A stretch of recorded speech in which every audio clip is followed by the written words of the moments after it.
Honey, let's put the wedding on hold for now. I want to marry Pei Wei first. What did you say? I stared at her. Joan Niching didn't look at me. Instead, she reached out and linked arms with the man beside her. Don't get so worked up. She frowned. It's just a formality. Once the attention dies down, we'll get divorced, and I'll still end up marrying you.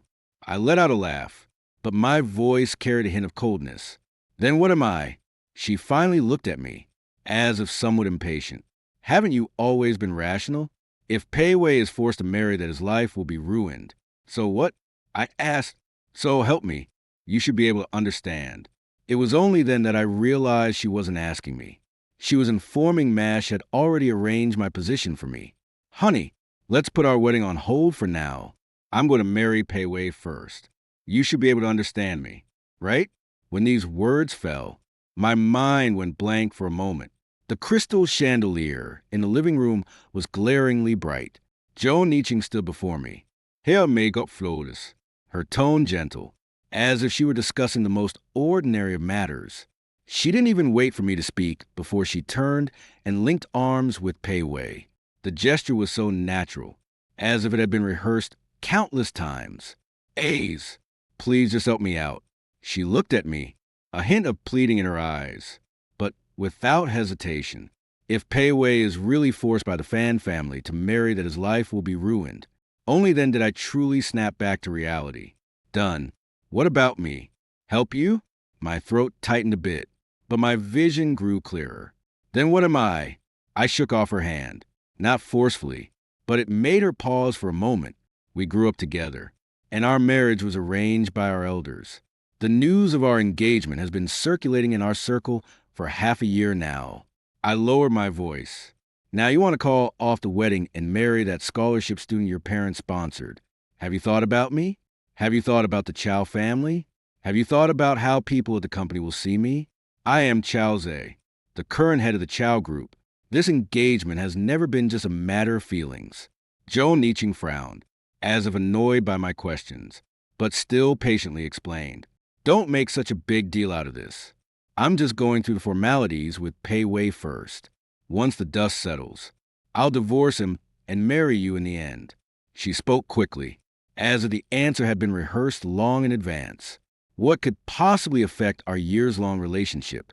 I stared at her, suddenly feeling unfamiliar. The formality she referred to meant turning me into a laughingstock before everyone. The no impact she claimed meant she assumed that would surely stay put. Waiting for her, Pei Wei remained silent the entire time. He stood beside her, wearing an ill-fitting suit, his back straight, yet his gaze remained lowered the whole time. It was a very subtle posture, as if he was avoiding something, yet also as if he was waiting for someone to speak on his behalf. I know him, Pei Wei, a financially disadvantaged student sponsored by the Zhong family, excels academically and has a quiet personality. Over the years, he has visited the Zhong family more frequently than many of their relatives. I just never thought that one day he would stand here in this capacity. Do you think I would agree? I asked. Zhong Liqing's expression froze for a moment before relaxing again. You will, she said with certainty. You've always been rational and the most sensible. Being sensible. These two characters seemed to gently fall upon my face. She wasn't asking. Mesh was arranging me. Suddenly, I remembered many things from the past. She canceled the appointment last minute, so I had my assistant reschedule. She was in a bad mood, so I canceled meetings to be with her. She said Pei Wei was pitiful, so I gave him an internship spot. Time and again, I gave in, and she took it all for granted. Have you ever considered what would happen if I didn't understand? I asked. She was clearly taken aback. Ace, don't be like this. I didn't have any choice. She said this while her hand still rested on Pei Wei's arm. I looked at that hand and suddenly felt a sense of irony. The one who had no choice is me, isn't it? I smiled faintly, yet felt no emotion at all. You agreed to the engagement. Your family released the news. And now it's you who wants to back out, just because you say there's no other way. I'm supposed to swallow it. Zhou Meiqing's patience finally ran out. Why do you have to put it so harshly? I've already been very considerate of your feelings. I nodded. Take care. Take care to say in front of me that you want to marry someone else. Pei Wei finally spoke. Mr. Zhao. His voice was not loud, but it was clear. I am sorry for this matter. He finally raised his gaze to meet mine, his eyes holding a complex mixture of emotions. There was guilt, nervousness, and beneath it all, a deeply buried sense of expectation. I understood. He was waiting for me to step back. You don't need to apologize to me, I said calmly. Your marriage has nothing to do with me. His expression froze for a moment. Zhao Meicheng, however, breathed a sigh of relief, thinking my attitude had softened. A's. I knew you would understand. Once this period passes. You're overthinking it. I interrupted her. The living room fell suddenly silent. My understanding ends here. Her expression changed. What do you mean? I looked at her and said, word by word, from the moment you decided to marry him, it was already over between us. She opened her mouth as if to argue, but no words came out immediately. She probably never expected me to say something like that. Over the years, she had grown accustomed to me standing by her side. Don't be impulsive. It's just temporary. You don't need to explain anymore. I said in a flat tone. Which path you choose to take is your decision. I turned around, picked up my coat, and didn't look back at them. When I reached the door, I paused for a moment. This matter ends here. The moment the door closed behind me, I did not look back. It wasn't that I wasn't angry, but I knew that saying one more word would only push the situation further in the direction she wanted. The car had just driven out of the Zhao family villa area when my phone rang. The name that popped up on the screen was Zhao Meicheng's mother. I didn't answer immediately. Streetlights outside the window flashed by one after another, their light and shadows stretching into long lines on the windshield. Yet my emotions were unusually clear. This wasn't a spur-of-the-moment decision. They were just waiting for the right time to say it out loud. The phone rang 3 times before I finally answered. A's, the other person said gently, as if deliberately lowering their voice. Don't take what happened earlier to heart. I held the steering wheel, my tone calm.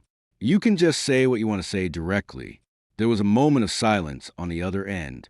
Yicheng is still young and soft-hearted. She can't bear to see people suffer. You know Pei Wei's situation well. She's truly out of options. I listened without interrupting. You are someone destined for great things. Why bother arguing with a child? If this matter gets out, it won't be good for anyone. It won't be good for anyone. I understand the meaning of this statement very well. The Zhong family is not among those who would be negatively affected. So what? I asked. She seemed unprepared for my counter-question, her tone pausing for a moment. Our families have had such a long-standing relationship, it can't be ruined over a single incident. If you step back, people outside will surely remember your kindness. Step back. I chuckled softly. Annie, the engagement was proposed by you, and the time was set by you. Now it's you who wants to change it. This step shouldn't be mine to retreat. The tone on the other end noticeably cooled. A's, don't be so absolute with your words. You're emotional right now. Think it over again once you've calmed down. I didn't respond further and hung up directly. The moment the call ended, my mind actually became clearer. They weren't here to discuss. They were here to pressure me. Early the next morning, as soon as I arrived at the office, my assistant followed me in. Mr. Chow, several board members have been asking about the wedding. Some have also mentioned that rumors are already circulating outside. I took off my coat. My tone indifferent. Normal. Respond according to procedure. No need for further explanation. The assistant nodded, though clearly hesitant. There's one more thing. The Zhong family want to arrange a dinner. I looked up at him. Decline it. They said it was just family members sitting together for a while. Then it's even less necessary. I sat down to handle the documents as if nothing had happened. But in the company, there are never a shortage of eyes. The morning meeting. As soon as I stepped into the conference room, several pairs of eyes immediately fell upon me. There was curiosity, sympathy, and an unmistakable sense of intrigue. I pretended not to notice and took my seat directly. The meeting proceeded smoothly. Project progress, funding, Milestones all on track, without any deviation. Someone tentatively brought up, Mr. Chow has been dealing with quite a few personal matters lately. I closed the file and looked up at him. Personal matters don't affect work. If you're concerned about the project, you can stay behind to discuss it separately. The person immediately fell silent. After the meeting, someone deliberately lingered behind. A's, how do you plan to handle this matter? It was a veteran who had been with me in the company for many years. I didn't beat around the bush. Handle it according to the rules. Whatever belongs to whom belongs to whom. He looked at me, nodded, but sighed. You still have the same temper. At noon, I didn't go to the canteen. I had a simple meal in the office. The phone rang again, an unfamiliar number. I answered, the voice on the other end carrying a hint of unease. Mr. Chow, it's Pei Wei. I leaned back in my chair, silent, about Yicheng. I want to explain something to you. I know you're feeling uncomfortable. Explain what? I asked. He clearly hesitated. I mean to. If Fong's family hadn't been pushing so hard, I wouldn't have. Pei Wei. I cut him off. He stopped. Your current identity doesn't require you to explain yourself to me. If you're getting married, you don't need my approval. There was silence on the other end of the phone for several seconds. But I don't want you to misunderstand. Yicheng still has feelings for you. Upon hearing these words, I finally frowned. Her feelings have nothing to do with me. Your choices don't need my blessing either. I hung up the phone, not giving him another chance to speak. In the afternoon, someone from the Zhong family arrived. It wasn't Zhong Yicheng, but her father, when he appeared at the doorway of my office. His demeanor was far calmer than it had been over the phone last night. Zay, let's talk. I signaled to my assistant to leave. After the door closed, he spoke bluntly. We did indeed fail to think things through in our family. But now that the horse has bolted, if you keep holding out, it won't benefit you. Then who does it benefit? I asked. He fell silent for a moment. At least I won't make the situation too awkward. I looked at him. You think it's awkward now because I'm not cooperating. If I nodded, the ones looking awkward wouldn't be you. His expression shifted slightly. You're forcing us. It's not me forcing you. It's you who are making the choice. Bayan suddenly grew heavy and still. He stood up, his voice lowered. Zai, feelings can be nurtured again, but once a position is missed, it's hard to get back. I also stood up, my tone equally calm. A position like that is never given up by others. It's taken. He looked at me for a long time and in the end said nothing before turning and leaving. The news of Zhong Licheng's marriage didn't come from her. It was my assistant who mentioned it in passing while handing me the schedule. Mr. Chow, the business reception tonight is at Yuling Club. He paused. At the same time, the Zhong family is holding a wedding. I nodded and took the document. Proceed as planned. The assistant didn't ask any further questions. The Zhong family's wedding was held very discreetly. The location was chosen at a rather inconspicuous hotel in the southern part of the city, and the guest list was kept tightly controlled, deliberately excluding anyone associated with the Chow family. This arrangement, in itself, speaks volumes.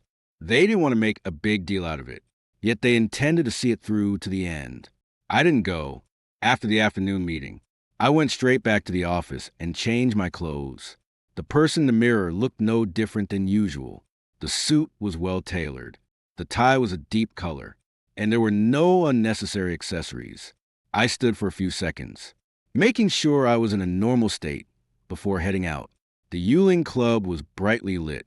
As soon as I entered, I was stopped by several acquaintances. Mr. Chow, it's been a while. What big projects have you been working on lately? I responded briefly, keeping a neutral and unenthusiastic demeanor. Soon, I noticed a subtle shift in the atmosphere of the room. The gazes lingered on me longer than usual. Some seemed on the verge of speaking, but held back, while others simply pretended to know nothing. I didn't need to guess to know what they were thinking. They are waiting for me to show a hint of emotion, whether it's disappointment or anger. As long as it's not composed enough, it will be interpreted as another answer. I just don't intend to give it. Halfway through the cocktail party, someone walked up to me with a glass in hand. He is the person in charge of an investment firm we have collaborated with once. Mr. Chow, I heard you've had some family matters recently. I looked at him, my tone calm. Personal matters. He smiled, as if relieved. That's good. I was worried it might affect our cooperation. It won't. The project will proceed as usual. He nodded, clearly put his mind at ease. This reaction is more real than any comfort. What they care about has never been my feelings, but whether I can still stand in my original position. I raised my glass and made a few polite rounds, discussing projects, progress, and next steps. Every word falls exactly where it should. Someone finally couldn't hold back. Mr. Chow, you're in great form tonight. I glanced at him. Shouldn't one be in good form at work? He was taken aback for a moment, then nodded with a smile. My apologies for speaking out of turn. I didn't press further, nor did I offer an explanation. The reception ended earlier than expected. As I was leaving, I ran into a familiar director at the door. He looked at me with a complicated expression in his eyes. Didn't you go to the Zhang family's wedding? No, I said. They got married today. I know. He remained silent for a few seconds. You're quite optimistic. I adjusted my cuffs. There's no need to waste time where it doesn't belong. He couldn't speak, only nodding. The car drove away from the club, and I leaned back in the seat, closing my eyes for a while. The phone remained quiet all along. It wasn't until we were almost home that it lit up. It was a message from an unfamiliar number. Very short. You really didn't come. I glanced at it and didn't reply. At times like this, words are superfluous. When I got home, I took a shower and changed into my loungewear. Outside the window, the night was quiet and the city lights seemed to be kept beyond the glass. I sat on the sofa and sent a message to my assistant asking him to move up tomorrow's schedule. I had just put down my phone when the doorbell rang. I got up to answer the door and saw Xiong Yiqing standing outside. She was wearing a simple white dress, not as glamorous as she had been at the wedding, but she looked somewhat tired. Her makeup had been removed and her eyes were a bit red. How did you get here? I asked. She looked at me as if searching for something on my face. I thought you would come, she said softly. Why would you think that? I retorted. She bit her lip. After all these years. I turned aside, stepping away from the doorway. Come in and talk. She walked in, her gaze sweeping across the living room. Everything here was very familiar to her. She used to be able to come any time, but now she seemed a bit uneasy. Is the wedding over? I asked. She nodded. Did it go well? She paused for a moment speaking. Not bad. I didn't press further. The living room fell silent, with only the sound of the clock ticking on the wall. Why aren't you going tonight? She finally couldn't hold back and asked. I have plans. I said, more important than a wedding? I looked at her. It is. For me, her expression changed instantly. Are you sulking? No. It's about knowing the appropriate occasion. She looked at me as if truly seeing me for the first time. Aren't you upset at all? I didn't answer right away. Being upset doesn't solve anything. You're already married, no matter how upset I am. It won't change a thing. Her fingers tightened slightly. You weren't like this before. I thought many things could be discussed. Now I realize some things cannot. She stood up as if wanting to say something, but then stopped. Then, what about us in the future? I stood up as well. Each of us lives our own life well. She looked at me, her eyes slowly growing red. Are you really not going to fight for me one more time? I shook my head. There's no need. After that, Zhao Niqing and I rarely crossed paths again. It wasn't a deliberate avoidance. Our lives just naturally drifted apart. I devote more time to the company. Projects are moving forward quickly. Meetings are packed. And I find myself switching between different negotiation tables almost every day. Being busy has its benefits. It leaves no room for emotions. Occasionally, someone mentions her, and I simply pretend not to hear. Her name is no longer a part of me that requires a response. The first time we met again was in a rather informal setting in the evening. I wrapped up a business meeting and said goodbye to my partner at the restaurant entrance. As soon as I turned around, I spotted Zhao Niching not far away. She stood by the roadside holding 2 shopping bags, looking somewhat weary. Standing beside her was Pei Wei. He was speaking in a low voice, clearly displeased, his brows tightly furrowed.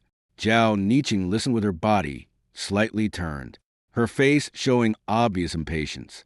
Yet, she held back from interrupting. This scene made me pause in my tracks. It wasn't old feeling stirring, but the contrast was too stark. In the past, she never had to stand by the roadside waiting for someone at such occasions, nor would she be spoken to in that tone by anyone. She soon noticed me as well.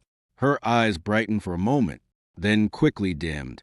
She opened her mouth as if about to call out to me, but was pulled back by Pei Wei. "Watch the road," he said, his tone carrying a suppressed irritation. Zhao Niching frowned. "I'll look at it myself." He didn't say anything else, but was clearly unhappy. I didn't go over, nor did I greet him. At a time like this, showing up would only be unnecessary. As the car drove away, I saw her still standing there in the rearview mirror. She wasn't looking at me anymore, just talking to Pei Wei with her head lowered. After that day, she called me once. It was on a weekday evening. I had just gotten home, and my phone rang for a long time.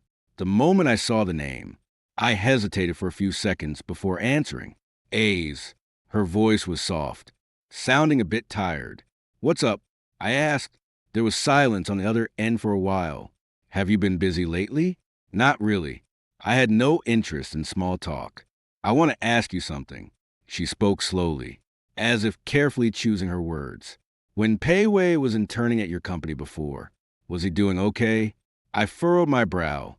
"Is this the question you should be asking?" She seemed to choke. "I just wanted to make sure. He's under a lot of pressure right now, and he's not in a good mood." I stayed silent for a few seconds. "His workability has nothing to do with your marriage. If there's a problem, you should resolve it yourselves." A faint sigh came from the other end of the phone. "You wouldn't have said that before. The previous premise no longer exists." I said calmly, "You're married now, and many boundaries should be clear." She didn't speak again. A few seconds later, the call was disconnected. At that moment, I suddenly realized that she wasn't really asking about Pei Wei. She just wanted to recapture a familiar feeling. Later, her messages began to become fragmented, no longer continuous confessions, but rather seemingly random questions. For example, the background of a business partner, or that are easily overlooked. Before, when she casually mentioned these issues, I would always help her handle them. Now, I rarely reply. When I do reply, it's just a simple sentence. "You can ask your husband about this." After a few times, she finally stopped. From the fragments of conversation around me, I gradually pieced together her recent situation. It wasn't an intentional inquiry, but the circle is just too small. Someone mentioned that the atmosphere in the Zhong family hasn't been great lately. Pei Wei's emotions have been fluctuating greatly, and he is particularly sensitive to the gaze of outsiders. He doesn't like others mentioning financial support or background, nor does he want to be seen as an appendage of the Zhong family. Yet, reality inevitably revolves around these issues. Caught in the middle, Zhong Meiqing began to have frequent conflicts with her family. She had originally thought that marriage would simply mean adopting a different way of life. Yet, I never expected that daily life would be worn down by countless details. By chance, I saw her again in the parking lot. She was sitting alone in the car, the window half lowered, holding her phone, lost in thought. As I passed by, she looked up and saw me, clearly taken aback for a moment. I was about to leave directly, but she got out of the car. "Zay," she called out to me. I stopped in my tracks. "Is there something?"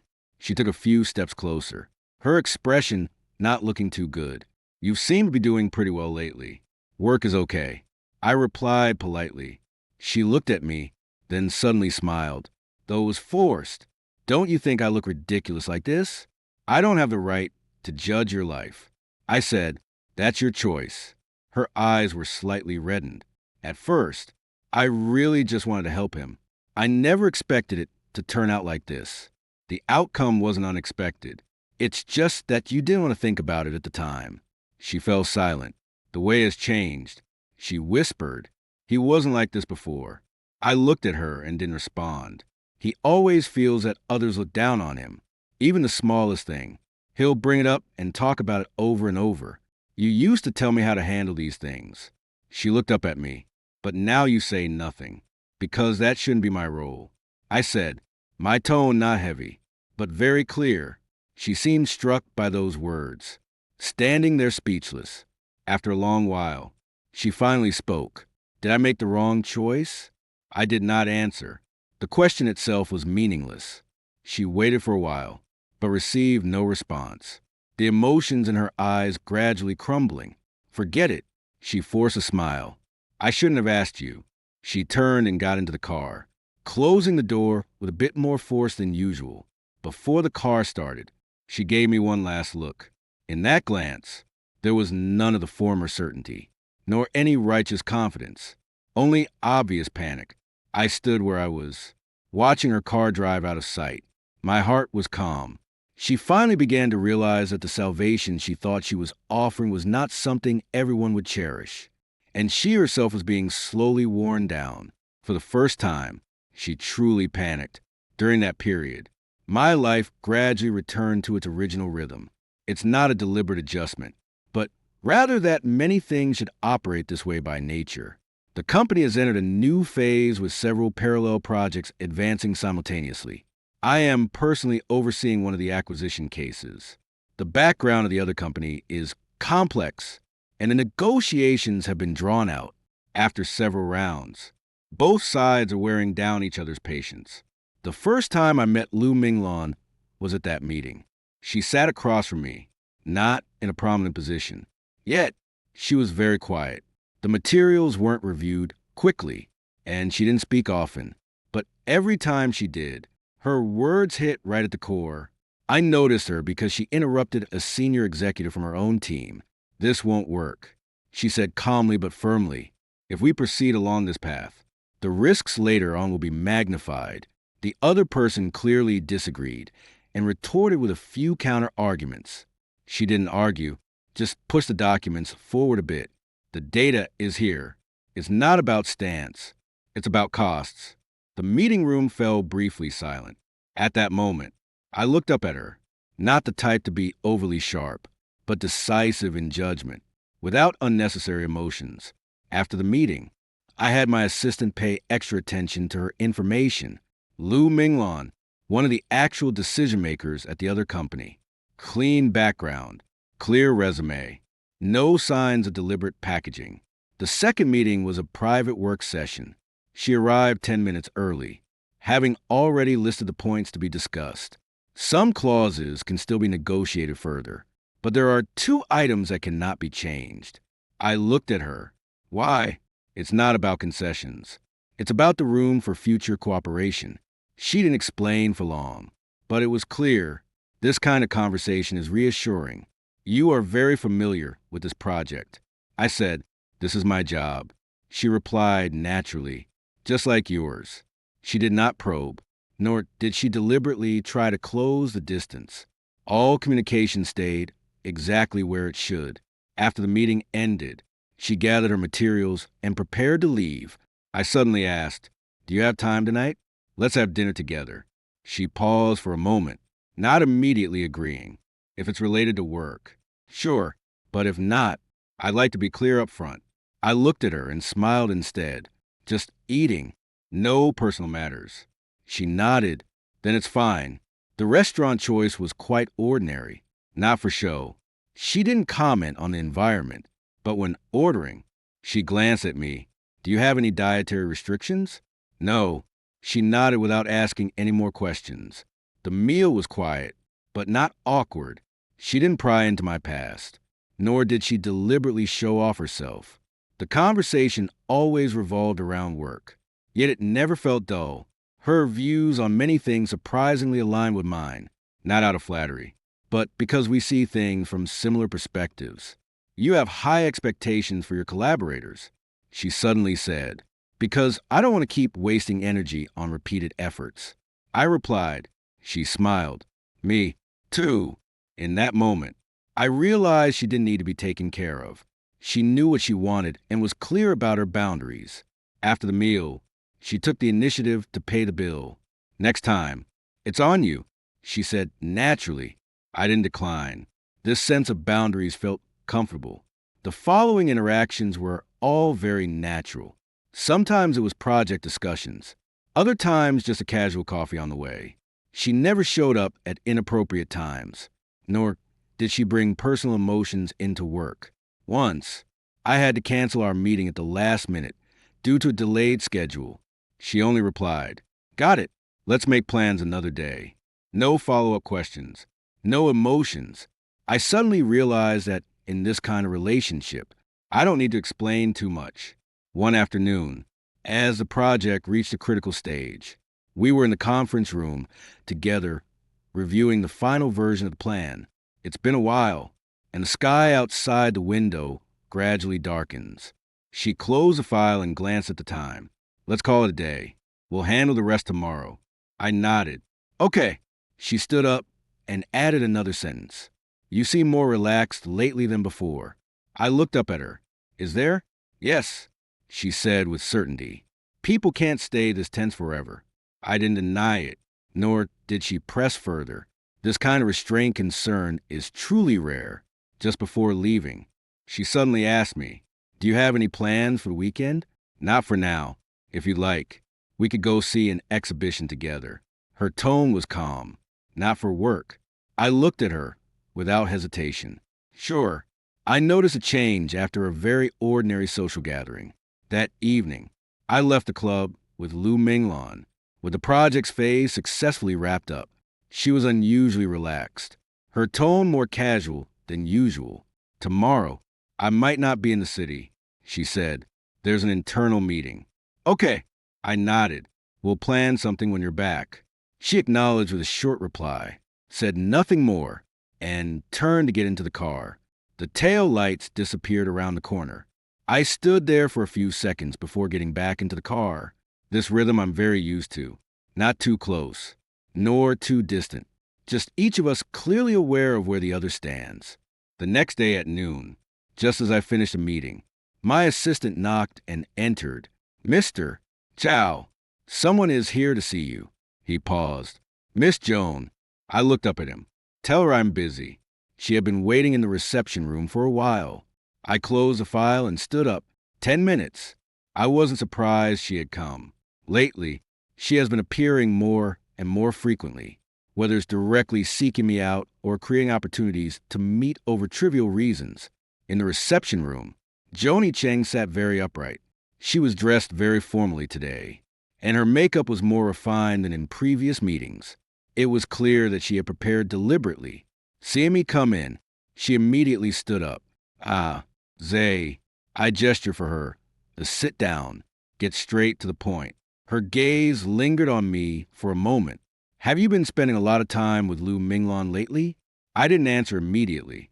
"Is that within the scope of your concern?" I retorted. Her expression changed slightly, but she still managed to suppress her emotions. "I just heard about it. You two seem quite close." "Work-related interactions." I replied calmly. "If there's nothing else, I have a meeting to attend." She clearly didn't expect me to respond this way and paused for a moment, her breath catching. "You weren't like this before." "Before? You wouldn't even refuse to explain to me." I looked at her. "Before was under the premise that you hadn't gotten married." The moment those words left my mouth, her face instantly paled. "Do you have to speak like that?"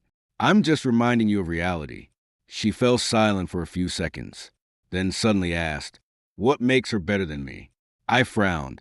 "This isn't a comparison, but before, I was the only one in your eyes," she said, her voice low but clearly filled with resentment. "Now you can so quickly have someone else by your side. It's not a replacement." I said, "It's just that we've moved to different places." Her fingers tightened, her nails almost digging into her palms. "Were you prepared long ago? Were you waiting for this day all along?" I stood up. "Zhao Meiqing, you came today not for answers, but for confirmation. She looked up at me. What confirmation? Confirming whether you've been replaced. But this kind of confirmation won't help you at all. Her eyes instantly welled up with tears. I didn't say anything more and turned to leave. The moment the door closed, I heard her suppressed breathing. I didn't look back. That night, she didn't contact me again, but I knew she wouldn't stop there. Sure enough, within a few days, Pei Wei appeared downstairs at the company, not for a formal visit, but waiting in the parking lot when I left work. I saw him standing by his car, his expression clearly uneasy. Mr. Chow. His tone was stiffer than before when he spoke. What's up? I asked. I want to talk to you. He glanced around. Just a few minutes. I checked the time. Speak. He clearly didn't expect me to be so direct, pausing for a moment before continuing. You've been spending a lot of time with Lu Menglin lately. It's having a big impact on Yicheng. I looked at him without interrupting. She's very emotionally unstable right now. You know her personality well, yet you still did this. Isn't that a bit inappropriate? Hearing this, I finally found it somewhat laughable. Pei Wei, in what capacity are you saying this to me? His face stiffened. I am her husband. Then you should understand even more. I said coldly, her emotions are related to you, not to me, but you used to. That's already over. I interrupted him. It ended the day you got married. His breathing became noticeably rapid. Do you feel a sense of accomplishment watching us like this? I looked at him. I don't have time to revolve around your lives. Then why don't you just disappear completely? He finally lost control of his emotions. Why do you still have to appear in her line of sight? I leaned against the car door, looking at him. Your unease right now isn't because of me. It's because you've realized she's starting to compare. His expression instantly turned grim. She looked at your lives together. If she finds differences, she'll waver. This isn't my responsibility. He opened his mouth, but couldn't speak. I straightened up, preparing to get into the car. One last time. Your marriage. I won't be involved. Don't come looking for me again. I got into the car and left, giving him no chance to speak. After that day, Zhong Li Cheng's messages became increasingly urgent. Not a question, but an explanation. An explanation of her initial choice. An explanation of Pei Wei's condition. An explanation of her current situation. I didn't reply once, not deliberately ignoring, but truly, there was no need to respond. One night, deep into the night, she called. I watched the screen light up, then go dark again. I didn't answer. The next day, she sent me a message. Can we have a proper talk? I replied to her. There's no need for that. That meeting was intentionally arranged. It was a business dinner that had long been scheduled on the agenda. The host had set a high standard, and while the number of invited guests was limited, they were all highly influential. I arrived neither early nor late. As soon as I entered, I sensed that the atmosphere was a little unusual. Quite a few eyes lingered on me for a moment before quickly looking away, as if confirming something. I ignored it, nodded in greeting to several familiar partners, and followed the waiter's lead into the main venue. Lu Minglon arrived earlier than I did. She stood near the main table, engaged in conversation with someone, appearing composed and speaking in a calm, unhurried tone today. She dressed with restraint, wearing a dark-colored gown with clean lines and no unnecessary embellishments. Upon seeing me, she gave a slight nod in my direction, neither waving nor making any deliberate effort to close the distance. I walked to her side and naturally stopped. Just arrived? I asked. Yeah. She turned her head to look at me. The traffic was a bit heavy. We stood side by side, our posture ordinary, yet clear enough. This scene was quickly noticed by those around. More people began to greet each other. Some approached me to say hello, while others naturally steered the conversation toward her. Mr. Chow, who is this? Lu Minglon, I said calmly. Our partner, she added, also a friend. Her voice was soft, yet perfectly measured. The other party immediately adopted a more serious tone. This change needs no explanation. When the position is there, the weight naturally becomes different. Not long after, I saw Jiang Yicheng. She came in through the side door, holding Pei Wei's arm. Unlike last time, her makeup today was very delicate, and her outfit had clearly been chosen with care. However, the moment she walked in, her steps noticeably slowed for a second. Her gaze quickly fell on me and Lu Minglan. She froze. Pei Wei followed her gaze, and his expression changed instantly. He instinctively straightened his back, but he looked somewhat stiff. Jiang Yicheng quickly withdrew her gaze, as if forcing herself to calm down, and linked her arm with his as she continued forward. But that unnaturalness could not be concealed.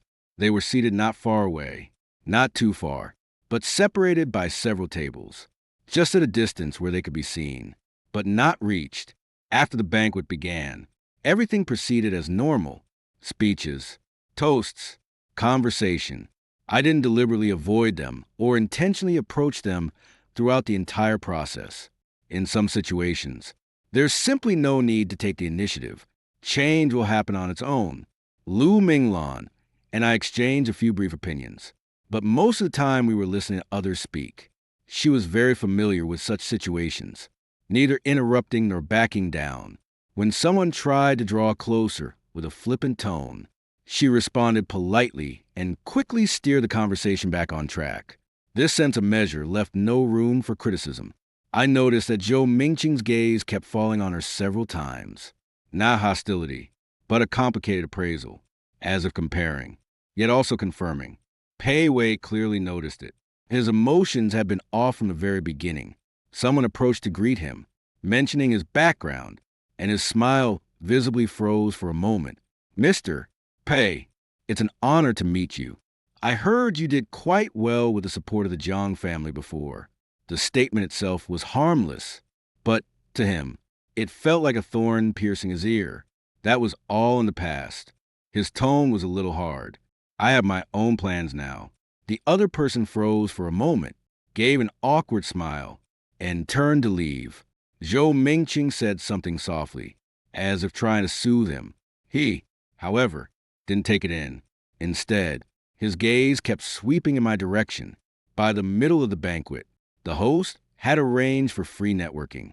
I had just finished talking with a partner, and when I turned around, I happened to meet Zhou Mingqing's gaze. She visibly hesitated for a moment, but still walked over. "A's." She stood in front of me, her voice calmer than before. "Long time no see. We've met before." I spoke indifferently. "Last time, in the parking lot." She hesitated for a moment, then nodded.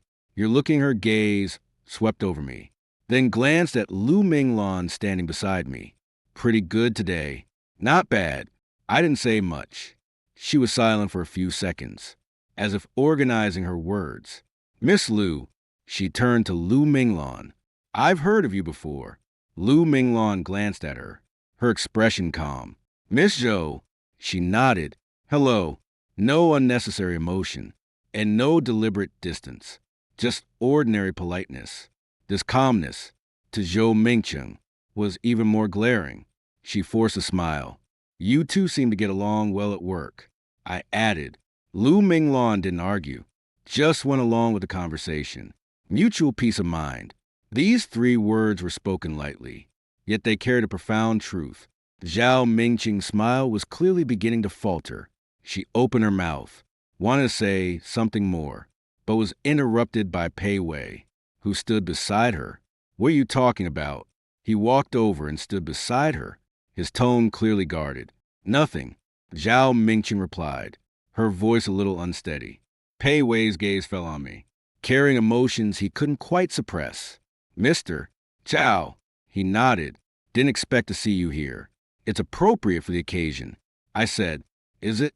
He smiled, but it didn't look quite natural. "I thought you'd deliberately avoid it." "There's no need for that." His expression darkened instantly. Showing up like this now is having quite an impact on her. When he spoke, his voice was kept very low, but it carried emotion. I looked at him. "You should deal with her feelings yourself." "You?" Pei Wei. Zhao Mingqing interrupted him, her tone somewhat urgent. "Don't say any more." But it was already too late. Several gazes around them had already been drawn over. Pei Wei realized this.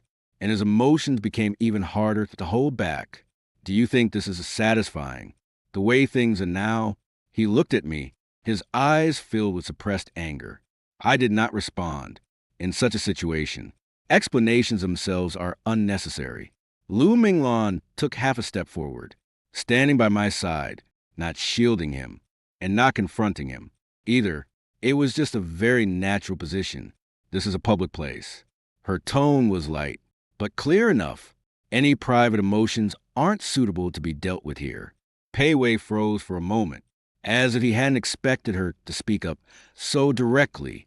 In that instant, his pride was completely stabbed. Who do you think you are? That's enough. Zhao Mingqing's voice suddenly rose. Her expression had already turned very ugly. The murmuring around them gradually grew louder. A member of the organizers walked over, trying to ease the tension. Would you all like to sit over there for a moment? Pei Wei was still about to say something, but Zhao Mingqing grabbed him and stopped him. Her hands were trembling. Let's go. She practically dragged him away. Before leaving, she glanced back at me. In that glance, there was no resentment, nor any accusation, only a complete collapse, as if she finally understood that what she had lost was never just a marriage engagement, but a position she had once taken for granted. The crowd gradually dispersed, and the atmosphere returned to normal. Lu Minglan looked at me. Do we need to leave early? No need. I said, there's no need to disrupt our plans because of someone else's loss of control. She nodded and didn't ask any further. The banquet continued. Yet some things had already collided silently. Zhong Meiqing cried when she left the venue. Zhong Meiqing did not appear again for a long time. She did not come to the company again, nor did she contact me through anyone else. This silence was not sudden. Some relationships, once the assumptions supporting them are shattered, can only collapse rapidly. I heard about her recent situation casually mentioned by someone at a dinner gathering. The tone was restrained, without any deliberate exaggeration. It was only mentioned that the Zhong family has been causing some trouble lately. The conflict between Pei Wei and the Zhong family is no longer just a private friction, not because of money, but because of attitude. He began to repeatedly emphasize independence, yet still could not truly break away from the Zhong family's resources. This contradiction made his emotions increasingly sharper. Zhong Meiqing was caught in the middle, and for the first time realized that understanding alone could not solve the problem. I didn't express any opinion after hearing it. That was no longer my life. My relationship with Lu Minglan became a little clearer after that. It wasn't pushed forward deliberately, but naturally moved ahead through many small details. She began to appear more frequently in my schedule. Sometimes it was for work, sometimes for personal arrangements, but regardless of which, she kept them clearly separate.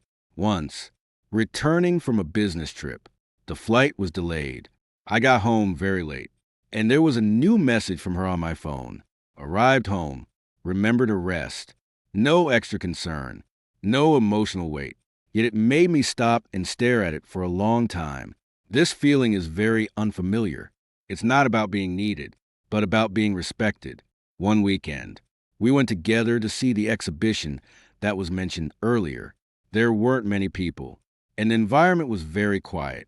She walked beside me, occasionally stopping to take a close look at the pieces. Did you used to sacrifice a lot for other people? She asked suddenly. I thought for a moment. I used to think that was part of love. She nodded without comment. Many people would think that, but in the long run, it's very easy for things to become unbalanced. I looked at her. And you? I care more about standing side by side. She replied calmly, rather than who stands lower. At that moment, I suddenly understood why being with her felt so effortless. It wasn't because she had done anything. It was because she never asked me to change my original position. For a period afterward, I focused my energy on an important project.